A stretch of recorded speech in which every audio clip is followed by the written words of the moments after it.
Welcome to the Justice Small Masterpiece Theatre. You do it. We have a splendid evening of theatre planned for you tonight. We're going to see several role plays about conflict. Anyway.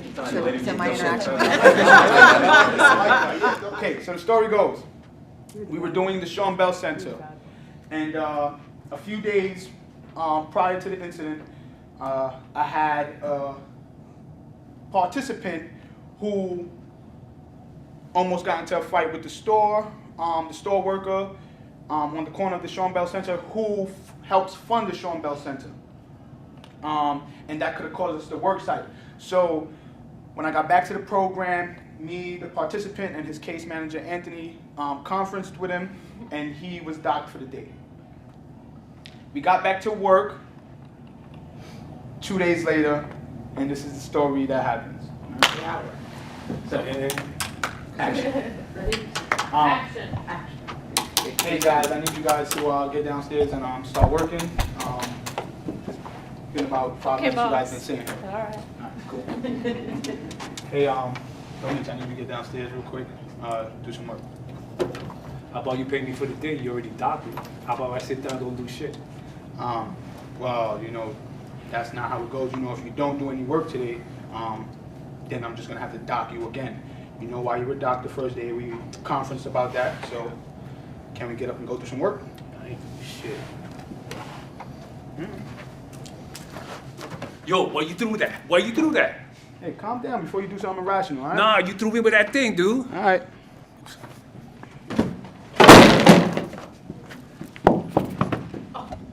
What's that? You know what it is. What's up? What's up now? What you gonna do? What's up now? So what's up? You gonna Come suck on. my dick, motherfucker. I'm gonna kill you. So what's I'm up? gonna kill you. Come What on, you let's gonna do go. now? What you gonna do now? Let's go. What you gonna do now? Let's go. So what's up? I dare you swing that so I can hurt you. Come on. Shit, you know what I'm gonna do to Come you, on. right? You know what I'm gonna do to you, right? Come on. Let's go. Do it. Swing it. Swing it. Come on. Shit. Cut.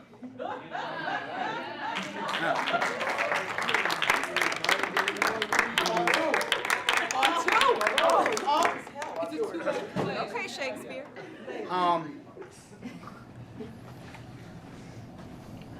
Clay, you and John watch the participants, make sure he doesn't come back in here. I'm going to the program, all right? Jonathan, I see you upset. Mike, listen. Mike. I'm telling you right now, Mike. I'm telling you right, Mike, get rid of him, get rid of Domich. What just- Or what listen. just happened? What just happened? Listen, Mike, You need to listen to me. relax. No, You need Mike, to listen. relax. You Get at rid of work him. right now? Mike, listen. This kid just tried to stab me at the work site. Where's the young person? He's out of Where his are the sight. rest of the He's young out of. people? I'm telling you right now, he threatened my life. Discharge him or fire me because it's gonna go somewhere else. We need to have a conversation about this. Listen, all I'm letting you know is he threatened my life. He knows where I live. How he knows where you live? He told me he went in my wallet. He saw my ID. He named my address to me. All right? Get rid of him or I'm going to take it somewhere else. So, what are your thoughts, reactions to this role play? Wallace. I identify, I relate, I kind of lived it. I'm telling you, me personally, I was trying to create some space, and I wouldn't have invited him to do nothing. I don't know how you could have got around that. I don't know what I would have did in the moment with him moving on me like that. I don't know, but I know I never would have used those 3 words. Bring it, swing it, whatever that shit you said. Never use that language. Okay, so in terms of things that you think could have been done differently in this, certainly when we get to the point of crisis, you're suggesting to Jonathan that you don't invite the young person to kind of challenge him to take it, because that was an escalation. He's already pulled out a knife, and now I'm daring you to use it, which thank God he didn't. I'm glad, this would have been a different story. Can I give like Your insights? Yeah. Sure. So, and that was like the PG-13 version of everything that happened, right? That was like the PG-13 version. And, you know, I commended myself on how I removed myself from the situation and left the site, had him, you know, leave out of the workplace. But it tore me up for weeks after. right? After I thought about it and I was explaining to the group, it tore me up for weeks after, right? There were so many different times to where I could have changed the situation from before I even dismissed him, right? I totally dismissed what he was saying in the beginning when he ran up on me like, you threw the fucking mark at me, and like, I totally dismissed it. I just straight told him like, calm down before you do something irrational, and I turned my back on him. I didn't ask him what was the problem. So those, I think that was the escalation phase right there. Not the egging him on. That was escalation after escalation. That was just throwing that was throwing fuel on the fire. more fuel on the fire. The escalation was me dismissing him. Okay. And the dry erase marker being thrown at him. Okay. So there was escalation on top of escalation. There were also some triggers that happened here that even preceded you getting on the scene, right? Because he was already ticked off about having his pay docked before. So what does that tell us about what happened with the recovery of that first conflict? It didn't happen. It didn't happen. So one part, I always feel like this conflict cycle should have another link to it, because the problem is if you don't manage recovery very well, it just becomes a trigger for another conflict. So he never quite got that resolved, never quite felt like he was heard, felt validated in any way, so it showed up at another time, and then you had to deal with it. And so that's just an important point. So what are some other thoughts that you have about what could have prevented? He's already said, I shouldn't have turned my back on him. I should have acknowledged what he was saying. I What think else? something else, and his story was very explicit. Like I said, my heart goes out to you. I want to just give you a big hug. But needless to say, one of the things that you also spoke about, and I think that many of us, regardless of whatever role we're in, is that you really advocated for this young person. One of the things that Jonathan mentioned is that this was the young person's third time trying to come back into the program, and he hadn't succeeded. So he put like all his eggs and everything in one basket to say, you got this. And there was a betrayal aspect of it too. Like, what you mean? Like, I'm doing all of this for you. This is how you coming at me? Like, so there's a betrayal, the emotional attachment to it, boundaries. I mean, we could go on in reference to that, but I think that those are also triggers that came in for staff. We talk about self-care, we talk about outlets and support systems, and the fact, the whole scenario, the structure, staffing wise, adds to that. I mean, we could break this down and analyze it to the team. But prior to this, you docking his pay the day before, what was your relationship like with this young man? Because you said that you advocated for him. Yeah, that was and that was something that I said. Yeah, also the betrayal came in because we had an awesome relationship. In the beginning, in the orientation phase, I let them know, I'll be your supervisor. I'm gonna be your worksite supervisor. However, we aren't friends. But I want you to look at me as a big brother figure, right? And this is kind of what I tell them, and I'll try my best. And like we said, this was the participants' third time trying to get into the program, and my boss at that time said, Jonathan, why do you want this kid in this program? And I'm giving them so many reasons, and they're just throwing them away. And then I'm like, listen. He was like, would you put your job on the line for this kid? And I said, I would put my job on the line that this kid can be successful in this program.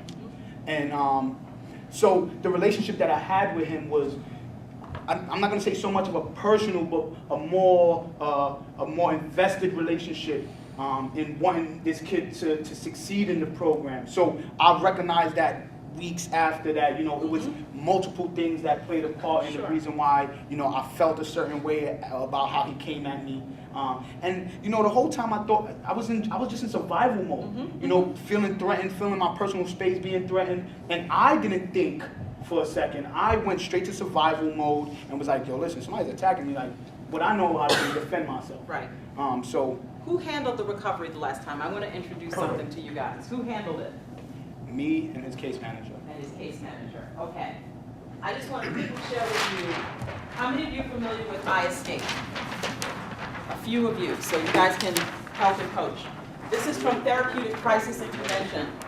And this is an important part of the recovery period because it's about interviewing the young person after a crisis and making sure that you resolve as much as you can before they enter back into the program. So we're just going to go ahead and make the assumption that perhaps if this part had been a little bit stronger, there wouldn't have been so many latent feelings for him and for you. going into this crisis. So this is it's a prevention technique from a previous conflict that we didn't see. The first step, and I'm going to rely on those of you who know this to also chime in. The first step is isolation. Isolating the young person from the conflict. Sometimes that involves you moving them, not by putting your hands on them, but let's go talk, let's go someplace and talk about this differently. And this is done not by the people that are necessarily in the conflict, right? You can't do an Iescape interview with if you're the subject of the conflict.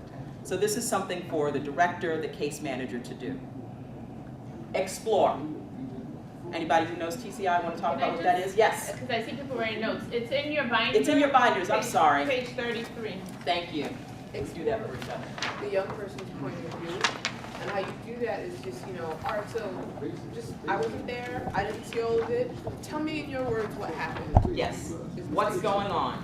That is all you were trying to do in the exploration phase, is find out what's going on. There's no judgment.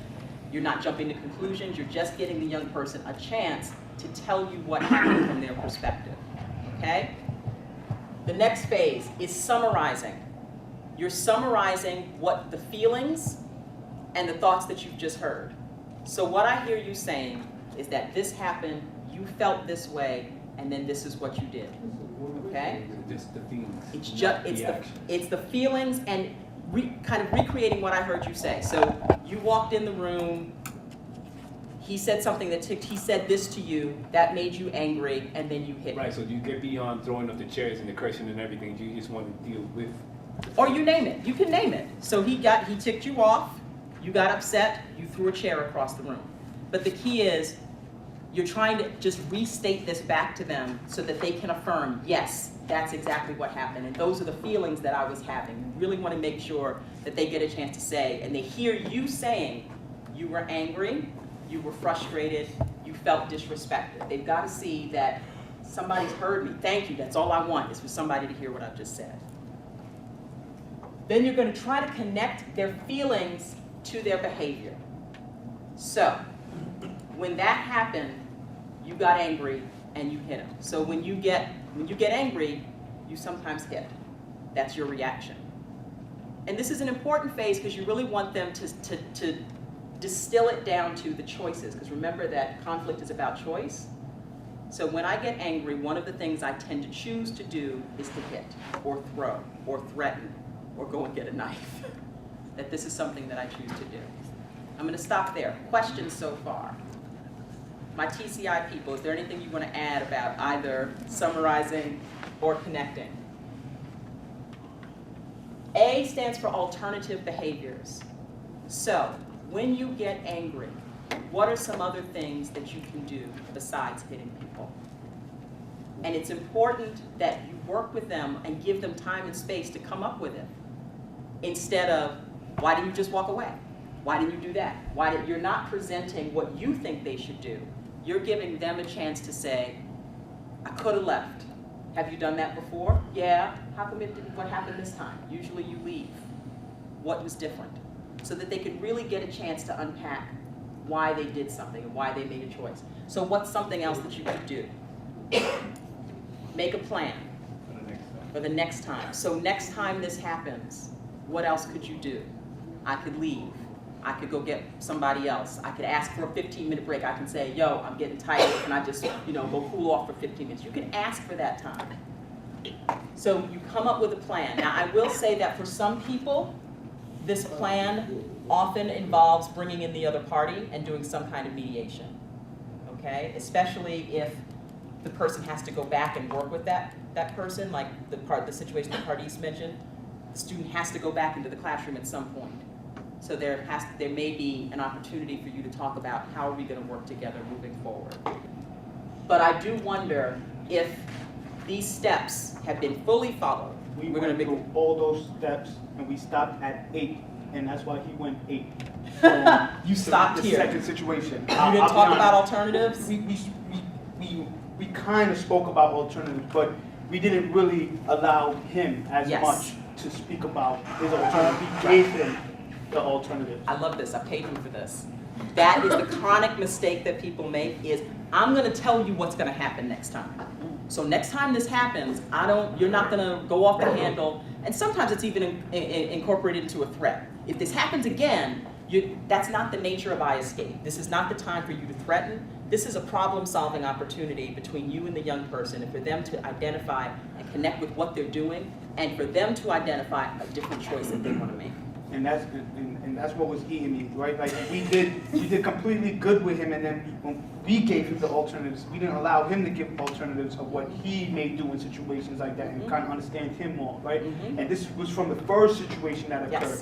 Yes. So I guess when we got to this part and we gave the alternatives, we basically smothered everything we've already done with him, because he went back to that little shell where he just like, you know what, yo, F this. Because he didn't buy into it. He didn't buy because into it wasn't it. his plan. It wasn't his plan. That It's was what you your wanted him to plan. do.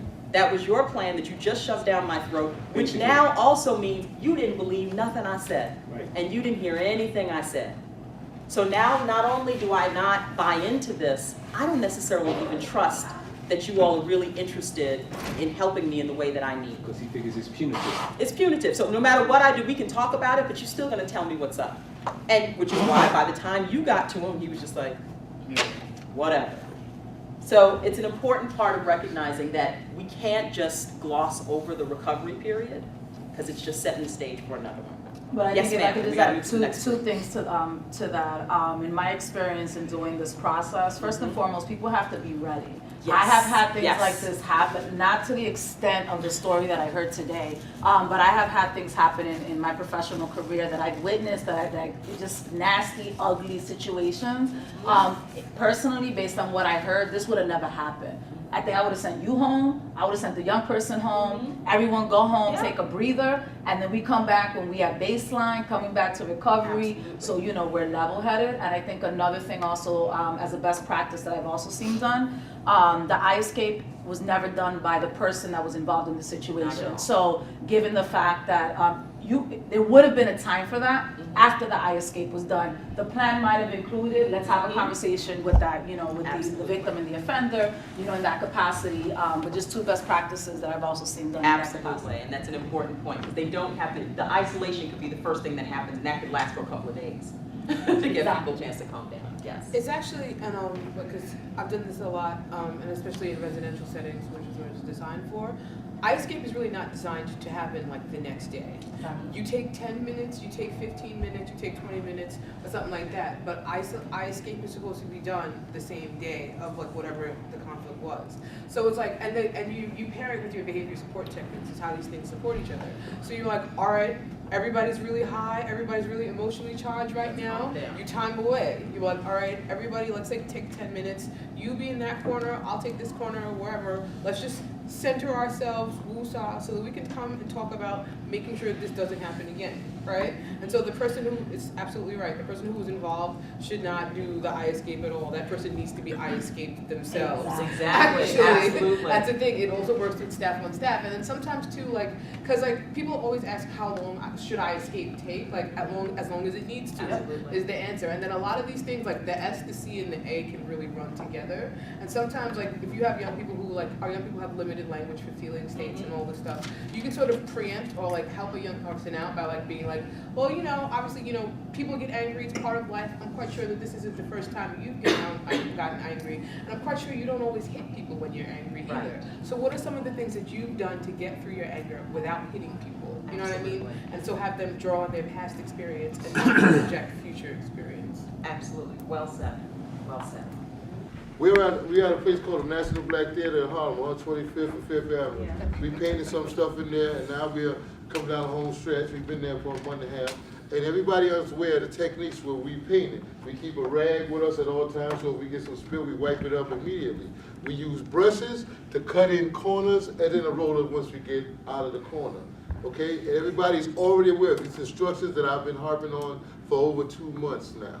Okay, right now, we're in the hallway, and this is one of the guys I had a designated like type leadership position, and he had been slipping. But he wasn't a role model anymore, but he was a good worker when he wanted to be. And this is one of them days evidently he didn't want to be. Action. Let's go. Hey man, Where your rag at? You see you getting all on the floor? Stop for a minute. Yo, You know, man, I don't want to hear it. F you. Oh. You can give me fellatio. Here's my rag right here. Oh, you Yo, fellatio. you are so fired. What? Yo, you are fired. F Go you. to the office. Who are you? Who are you? Go to the office, please, man. Who are You you, fired. ass? How are you gonna fire me? Please, go to the office. F you. Yeah. Yo, What? no, it's okay, What? yo, it's okay. What? F you. F you, man. Give me fellatio.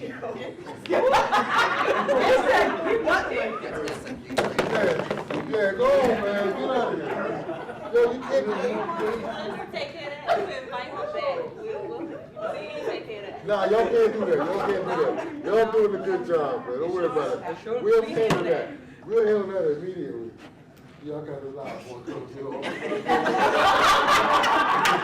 I don't know what to do with this one. He just invited me to the groin area.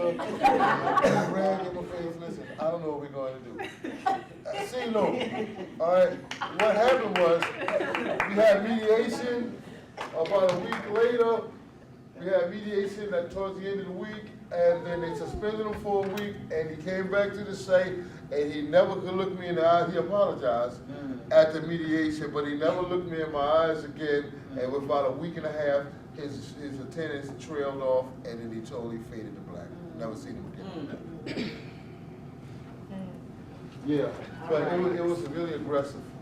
See, and he came from that way, and I stood up, because I thought he was getting ready to pop me for real. Right. So when I stood up, Can I he just stopped, clarify? and he stopped. What were you trying to get him to do? Oh, he was actually painting. See this baseboard right here? Uh-huh. You're supposed to cut the corner right here with a brush. He had a roller, The wrong way. and not only was he doing it the wrong way, he was painting the floor. I'll move that. And I let him do it the first time, and I tried to offer him some correction. And they said, I got this, I know what I'm doing, which is just like, shut up, like, whoa, I did it again. And painted the floor some more. So I said, yo, stop, man, just stop. Then he turned around and invited me to the stuff. At least he didn't take it out like in this case. Yeah, you got some kind of freak over there, boy. Dirty. What could have been done differently? What could have been done differently? What did who do wrong? I'm asking. Yes. Could I ask to speak to the young person away from his peers? What is what? All this isolation. All this isolation. But let's talk about that for a minute. Why do we isolate? Protect their feelings. To protect not just their feelings. One of, as my mentor used to say, if you give people a stage, they're going to do what? Perform. Perform. Right. If there's an audience, they're going to perform. So now you've got all these young people and their eyes are on him. What they gonna do? What? The more that that's playing a role, the harder it is for people. It's hard. It's going to be hard for him to say, "Man, I don't know how to do it. I know you showed me 4 times, but I don't know how to do it." So part of it is just isolating. That's a good strategy. Not only as well. that, but you're basically belittling them in front of his peers. Like, what he's stupid, and that's not what you want. You Right. want Hey, I didn't use that language. No. That's how they take it. Go back to your adolescent development. Right, that's how they take it. They lead with their emotions. So if you are in a public space and you are criticizing them, it feels belittling whether you're doing it or not. You don't have to say, "What are you, stupid? You can't do that." If you say, "Hold on, that's not the right way to do that," it's like, Man, I ain't Right. stupid. "I ain't All stupid. eyes- Why you calling me Yeah. out in front of my friends?" Yeah, that's Why how you it went. stupid? That's how it went. But Hey, can I ask something? Can I ask something?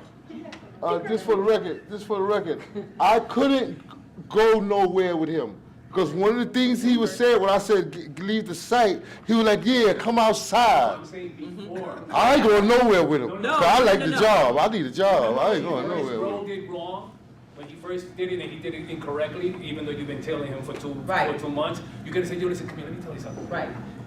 When you do this, you can't do it like this, because what happens is you're gonna hit the floor. All right, I know you got this, but try it a little bit better. Then he understands that you're not putting him on blast in front of his friends, because these kids are about street cred. They want to know and they want to look good in front of their friends. And when you're putting them down, you're basically calling them stupid. I think you said that he was stupid, but that he probably is, or there's something He was wrong with awesome. him. Remember, Yeah. you might not been. Somebody else might have called him stupid along the line, and that's all he heard. All And his I want life. to, because I'm watching Jamie's reaction here. I don't want you to think that we want you to be mind readers and start walking around on eggshells trying to anticipate every reaction young people could have. Very simply, moving in closer proximity helps. even just, because you were saying that you sat there, hey man, I say Go stop, because I had to stop him. get up, walk over. Can I just show you something? It just brings it a little bit smaller, brings it a little bit You closer. isolate and you're supposed to be supervising other people. Yeah. Now I take this one outside. What are these other participants gonna be doing while I'm out here talking to him? That's not the Proximity isolation. brings it in. Yeah, okay. Can It's I- proximity. Can I just Yes. say something? Mhm. As a female, Mhm. sometimes isolation is not the best idea. Mhm. I just want to point that out. Just even if you have an incredible relationship with a young person, Absolutely. right, and you isolate them, you don't know what they've been through to get them to that point that's primed them. So you don't know if they're gonna do something incredibly irrational that may or may not jeopardize your life. So I don't like, as much as we keep saying isolate, Right. know Let's- what that kind of position that puts yourself in. Absolutely, and let's unpack very quickly, there are different ways to isolate. You can isolate by getting in close, you can isolate by stepping to the side. You don't have to, I'm not asking you to like leave the room, go in some place where there's no witnesses or anything like that. I just wanted to make that clear That's a because good it sounds point. when you isolate that Last it's 2 just points, and one then I person. gotta let you people eat, Like because I some of say, y'all are like, Yeah, we getting hangry. sometimes you could just give them. I mean, if it's work there, you could give them something else that fits their job level. Everybody can, everybody not nice at doing everything. Some people, it's hurdle help. That's another one of give him the another behaviors job part that may be more easier, May not and be maybe right. after 2 weeks he could do the job that he was messing up on. But at that point in Good thought. time, he may need some. And thought. that's crazy because it's kind of it's kind of putting both of their situations to both of their statements together, right? And I'm gonna go off of a recent situation that occurred, right? We're painting the African Poetry Theater, and I don't know about you guys, but I make sure I get water paint because that's the easiest to clean up. Exactly. Right? Right? So I had this one participant, we were painting the staircase and it was yellow, right? Bright yellow. It was like, it got on the floor. Long story short, it got on the floor. We came back. It was only 5 kids painting in yellow. So we're like, yo, who went by the back door, spilled it on the floor, this, that, and the third. Long story short, and then we saw the footprint. So I went up to the kid and I was like, watch your foot real quick, watch out. And I made sure he lifted up his foot, and then I saw like the paint under his foot. So I didn't say anything. I knew it was him after everybody's like, no, I didn't go stepping out there, this, that, and the third. But I knew individually who it was. Me and Jess, we cleaned up the paint by the door. She's very smart. We got the sandpaper, scraped it up, long story short, cleaned it up. I isolated the situation after, right? I let them make mistakes. I let them paint outside of the lines, let it get on the floor, go ahead, no problem. Because during the cleanup process, you're gonna be the one involved cleaning it up. That's your mistake, you're gonna make it, but I'm not gonna say you're the reason, because you made that mistake, that's why you clean it up. I'll make sure I'll choose wisely who I'll put in the cleanup detail. Right, So if right. you're messing up, you'll do the cleanup. Eventually, you won't want to do the cleanup. Also, I isolated him after the fact. I came up to him, I said, hey, listen, you left your footprint in the paint over here, right? And Adam was like, I kind of knew it was me. But I didn't know. He's like, I didn't know or whatever. But, he was like, yo, I got it next time. I'll make sure I don't mess it up next time. And just kind of isolating him there, because I think if we would have said, yo, Adam, it was you, man. Like, look at the bottom of your shoe. Man, Adam, you always messing up. That's all in trouble. Yeah, so, yeah, like you said, isolation doesn't mean taking him to a corner or you don't have to isolate there. You can It isolate. just means it's about us. Yeah. Let's just keep this So tight.